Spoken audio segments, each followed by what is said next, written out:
Gold trusted gold buyers మీరు తాకట్టు పెట్టిన బంగారాన్ని విడిపించి ఈ రోజు ఉన్న మార్కెట్ ధరకు కొనబడను.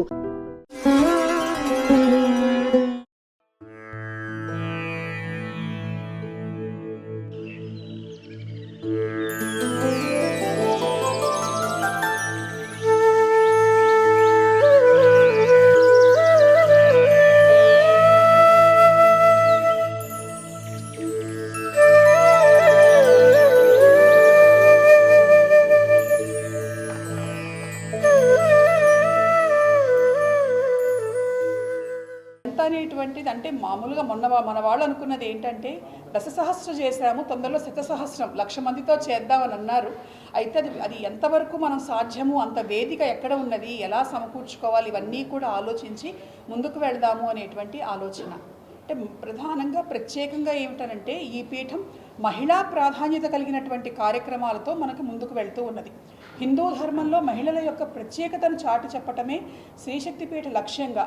ఒక్క మాటలో చెప్పాలంటే to the women, for the women, by the women, ఆ సంకల్పంతో మనం ముందుకు వెళ్ళటం అనేది జరుగుతూ ఉన్నది.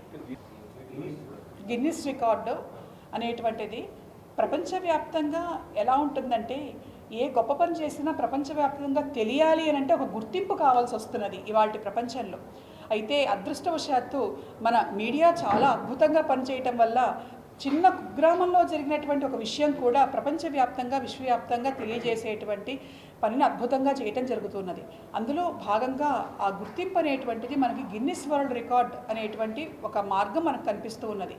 ప్రపంచంలో ఎవరూ చేయనటువంటి ఒక పని చేసినప్పుడు ఇటువంటి ఒక రికార్డుని వాళ్ళు అందజేయటం జరుగుతూ ఉన్నది.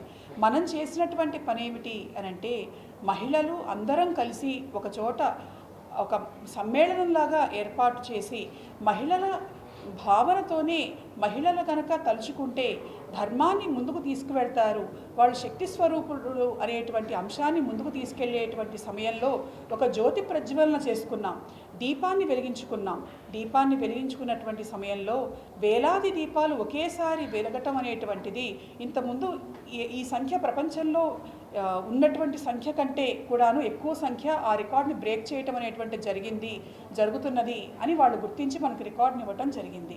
అలాగే మరొకటి, ఇటువంటి స్త్రీ పూజ ఇన్ని వేల మందిని ఒకే చోట పూజించటం అనేటువంటిది ఎక్కడా జరగలేదు అని మరొక వరల్డ్ రికార్డ్స్ యూనియన్ వాళ్ళు మనకు ఒక రికార్డును అందించడం జరిగింది.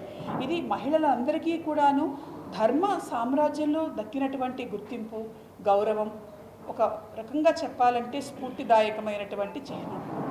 దసరాల్లో అలాగే మాఘ నవరాత్రులు రేపు రాబోతూ ఉన్నాయి, వారం రోజుల్లో మాఘ నవరాత్రులలో, అలాగే ఉగాది నుంచి మొదలయ్యే వసంత నవరాత్రులలో, ఆషాఢ మాసంలో వారాహి నవరాత్రులలో ప్రధానంగా సువాసిని పూజ అనేటువంటిది మనం చేసుకుంటూ ఉంటాం. స్త్రీ పూజలు ఇక్కడ జరుగుతూ ఉంటాయి.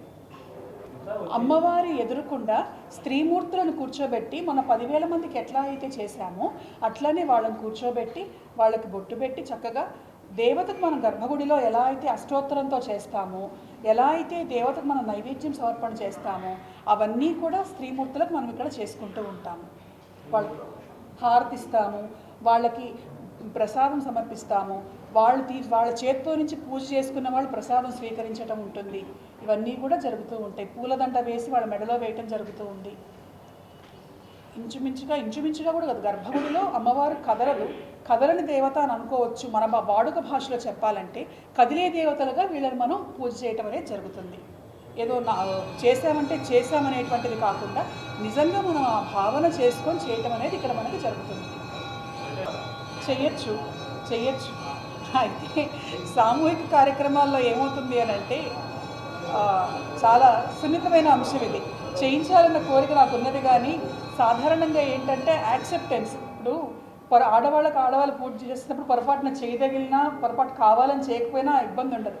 అలా ఎటువంటి రిజర్వేషన్స్ కానీ ఏమన్నా చిన్న ఇబ్బందులు, సున్నితమైన ఇబ్బందులు కూడా జరగకూడదు అనేటువంటి ఉద్దేశంతో జాగ్రత్తలతో జరుపుతున్నాం ఆ కార్యక్రమం. అది కూడా చెయ్యాలి అనేటువంటి సంకల్పం ఉన్నది. అందుకని ప్రస్తుతం ఎంతవరకు అని అంటే చిన్నపిల్లలు, మగపిల్లలతో తల్లులకు మాతృపూజ అనేటువంటిది చేయించటం అనేది చేస్తూ ఉంటాం మనము. మన పీఠానికి సంబంధించినటువంటి విభాగాలు చాలా చోట్ల త్వరలో రాబోతూ ఉన్నాయి. ఇక్కడ ప్రధాన కేంద్రంగా మనం ప్రారంభం చేసుకున్నాం. హైదరాబాద్లో రాబోతూ ఉన్నది, అలాగే ఆంధ్రప్రదేశ్లో కూడా కొన్ని చోట్ల రాబోతూ ఉన్నది. అవి కన్ఫర్మ్ అయిన తర్వాత నేను చెప్తాను. అయితే ఒక్కటేమిటి అని అంటే, ఇవాళ మేము ఒక సంకల్పం అనుకున్నాం. కేవలం మేము కట్టేటువంటి పీఠాలు, పీఠ విభాగాలు మాత్రమే కాకుండా ప్రతి ఇల్లు కూడా ఒక శక్తి పీఠం కావాలి. అంటే ఎవరి ఇంట్లో వాళ్ళు సులభంగా శక్తిని ఆరాధించేటువంటి విధానాన్ని, స్త్రీని పూజించేటువంటి విధానాన్ని మన పీఠం ద్వారా మనం అందించుకోవటం జరుగుతూ ఉన్నది.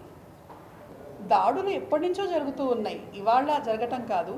ఎన్నో శతాబ్దాలుగా జరుగుతూ ఉన్నాయి, ఎన్నో యుగాలుగా కూడా జరుగుతూ ఉన్నాయి. అయితే మన హిందూ ధర్మం గొప్పతనం ఏమిటి అని అంటే, ఎంతమంది దాడి చేయాలని ప్రయత్నించినా ఆ సమయంలో అప్పుడు కొద్దిపాటి నష్టం కలిగిందని మనకు అనిపించవచ్చు. కానీ మన ధర్మం సనాతనమైనటువంటిది, నిత్యనూతనమైనటువంటిది. పరిస్థితులు వస్తూ ఉన్నప్పుడు మనకి కృష్ణ పరమాత్మ చెప్పినట్లుగా అవసరమైనటువంటి వేళ ఆయన అవతరిస్తాడు. కేవలం ఏదో ఆయన శంకుచక్రాలను ధరించి అవతరించవలసినటువంటి పనే లేదు.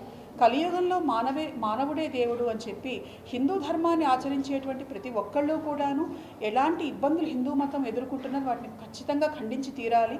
ముఖ్యంగా నేను ఉన్నటువంటి ఈ స్థానంలో ఎక్కడైనా ఎప్పుడైనా సరే అటువంటి సంఘటనలు జరిగితే ఖచ్చితంగా మన పీఠం నుంచి పనిచేస్తున్నటువంటి శక్తిసేన అనేటువంటి విభాగము, దానికి సంబంధించినటువంటి చర్యలు వారు చేపట్టడము, దానికి సంబంధించినటువంటి కార్యాచరణ చేయటం అనేటువంటిది జరుగుతూ ఉన్నది. శక్తిసేన అంటే మన శక్తిపీఠం ప్రధానంగా పెట్టుకున్నటువంటి సంకల్పం. సరే, అలౌకికంగా ఇక్కడ వచ్చేటువంటి భక్తుల కష్టాలు బాధలు తొలగించడంతో పాటుగా మంత్ర మార్గంతో అందరూ కూడా ముందుకు వెళ్ళటం, ప్రత్యేకంగా మహిళలు ముందుకు వెళ్ళటం, అందులో భాగంగా శక్తిపీఠం ఆశయాలు ఏవైతే ఉన్నాయో ఈ శక్తిపీఠాన్ని విచ్చేసేటువంటి భక్తులందరూ కూడాను ఆ ఆశయాలు ముందుకు తీసుకువెళ్ళటం కోసం ఒక విభాగంగా శక్తిసేన అనేటువంటి ఒక విభాగాన్ని ఏర్పరచుకున్నాం. ఈ శక్తిసేన అనేటువంటి పేరు కూడా మేము కొత్తగా పెట్టుకున్నది కాదు. లలితాదేవి చరిత్రలో భండాసుర సంహారం జరిగినప్పుడు అమ్మవారు శక్తిసేనను మొదటగా ఆమె సృష్టించింది. తన శరీరంలో నుంచి కోట్లాది మంది స్త్రీమూర్తులను సృష్టించి రాక్షస సంహారానికి కారణమైంది. అలా అధర్మాన్ని ఎదిరించడానికి, ధర్మ సంస్థాపన కోసం, ధర్మ పరిరక్షణ ధ్యేయంగా ఈ శక్తిపీఠ ఆశయాలను ముందుకు తీసుకెళ్ళటం కోసం శక్తిసేనను మనం ఏర్పాటు చేసుకున్నాం. మన వాళ్ళందరూ కూడా అందుకు సంబంధించినటువంటి కార్యాచరణ చేయటం, దాన ధర్మ కార్యక్రమములను నిర్వహించటం అనేటువంటిది జరుగుతూ ఉంటుంది.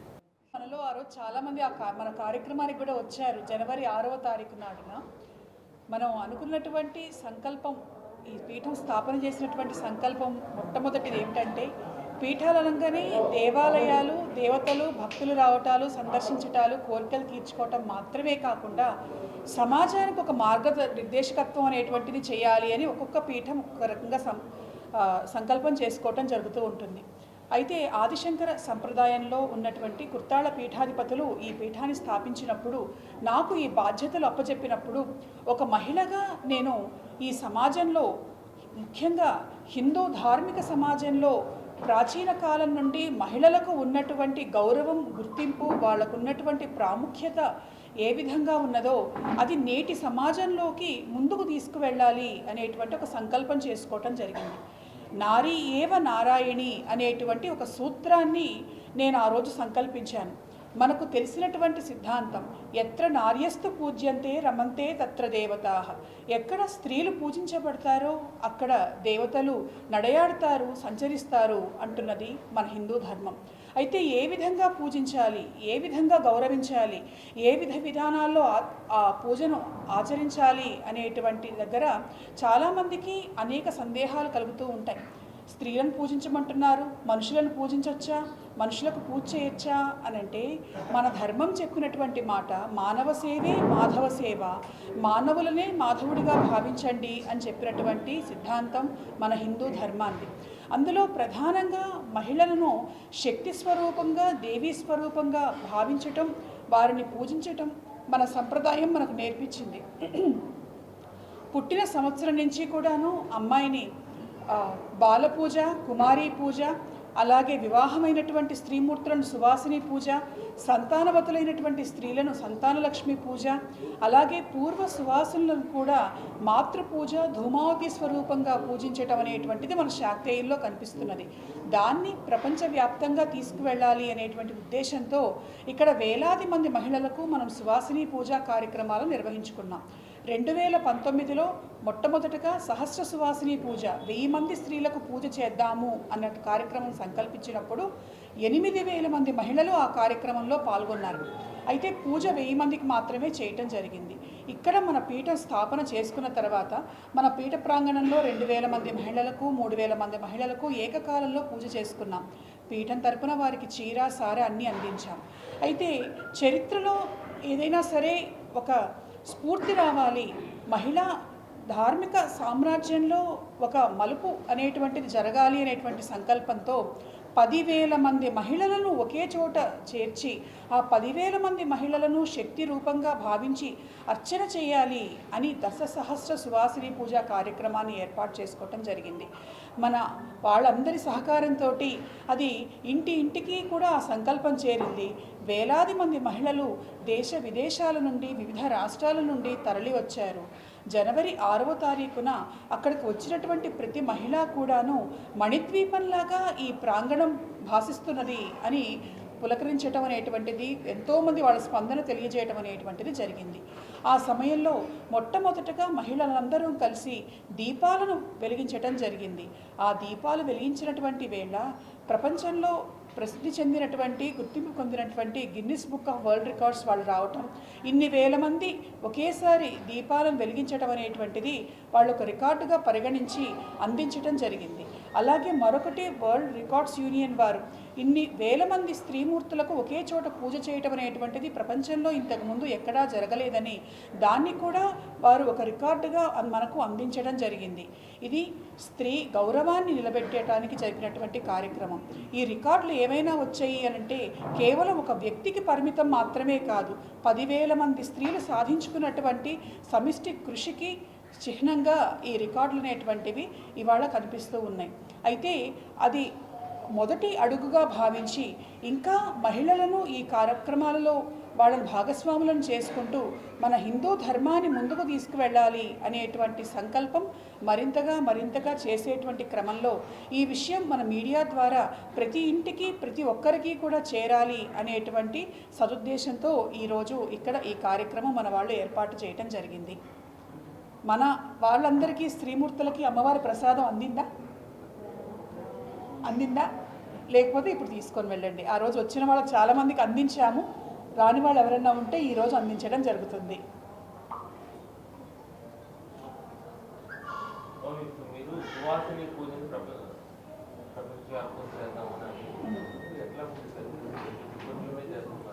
లేదు, ఇంతకు ముందర కూడా మనం అమెరికాలో చేశాము, ఇంగ్లాండ్ యూకేలో కూడా ఫ్రాన్స్లో అడిగారు.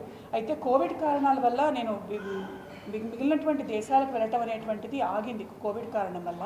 ఇంతకుముందు విజయవాడలో జరిగింది, విశాఖపట్నంలో జరిగింది, ఏలూరులో జరిగింది, ఇక్కడ జరిగింది, హైదరాబాద్లో కూడా జరగబోతూ ఉన్నది.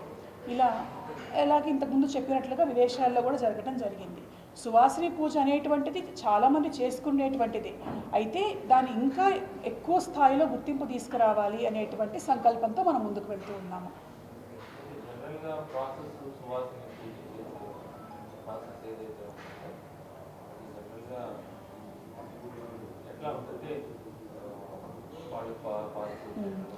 సువాసిని పూజ అనేటువంటిది లలితాదేవికి సంబంధించినటువంటి ఆమెకి ఇష్టమైనటువంటి పూజలలో ఒక విధానంగా చెప్పారు. అమ్మవారి గురించి చెబుతూ సువాసిన్యర్చన ప్రీత, సువాసులను పూజిస్తే అమ్మవారికి సంతృప్తి కలుగుతుంది, ప్రీతి కలుగుతుంది అని చెప్తూ అమ్మవారిని మనం దేవాలయంలో ఎలా అయితే ధూప దీప నైవేద్యాలతో ప్రసాదంతో పూజిస్తామో అదే విధి విధానం సువాసినులను పూజించేటువంటి విధి విధానం మనకి అందించబడింది. ఆ మార్గంలో ఇందాక నేను చెప్పాను, నారీ ఏవ నారాయణి అని. దేవతను ఎలా పూజిస్తామో అదే రకంగా వాళ్లకు అమ్మవారికి సమర్పించినట్లుగా షోడశోపచార పూజ, పసుపు కుంకుమ గంధం, పుష్పములు, చీర, నైవేద్యం పెట్టడం, ఇవన్నీ కూడా ఆ కార్యక్రమంలో భాగంగా ఒక ప్రత్యేకమైనటువంటి విధానం మనకున్నది. ఆ విధానంలో మనం చేస్తూ ఉన్నాం పూజా కార్యక్రమాన్ని. అయితే ఇప్పుడు మనం సువాసిని పూజ చేశాము, మామూలుగా అయితే చిన్నపిల్లలకు కూడా చేస్తూ ఉంటాం మనం బాల పూజ అని. వివాహం కానటువంటి స్త్రీలకు కన్యా పూజ చేస్తూ ఉంటాం. అలాగే సంతానం కావాలనుకున్నటువంటి వాళ్ళు, సంతానం ఉన్నటువంటి వాళ్ళను తల్లి బిడ్డలను కూర్చోబెట్టి ఇక్కడ పూజలు చేయిస్తూ ఉంటాం. అట్లా ఏ దశలో ఉన్నటువంటి స్త్రీ అయినా పూజకు అర్హురాలే అనేటువంటి సంకల్పంతో మన పీఠ కార్యక్రమములన్నీ కూడాను ముందుకు వెళ్తూ ఉన్నాయి. ఈ పీఠానికి సందర్శిస్తే ఏ విగ్రహాలు ఇక్కడ కొలువై ఉన్నాయి, ఏం చెప్తారు? ఇక్కడ ప్రధానంగా మనకి దేవతామూర్తులను కనుక చూస్తే చాలా ప్రత్యేకమైనటువంటి మూర్తులు మనకు కనిపిస్తున్నారు. ఇటీవల విపరీతంగా ప్రాచుర్యంలోకి వచ్చినటువంటి వారాహీదేవి ఇక్కడ భారతదేశంలో పాతాళ వారాహిగా అమ్మవారు 2 చోట్ల ఉన్నది. మొదటిది వారణాసి క్షేత్రంలో ఉన్నది, మళ్ళీ ఇక్కడ మన శ్రీశక్తి పీఠంలో మాత్రమే ఉన్నది. ఇక్కడ ఉన్నటువంటి భూగర్భ పాతాళ శ్వేత వారాహిని దర్శించుకోవటానికి లక్షలాది మంది ప్రజలు వస్తూ ఉన్నారు. అలాగే మనకి కుబేరస్వామి కనిపిస్తూ ఉన్నాడు.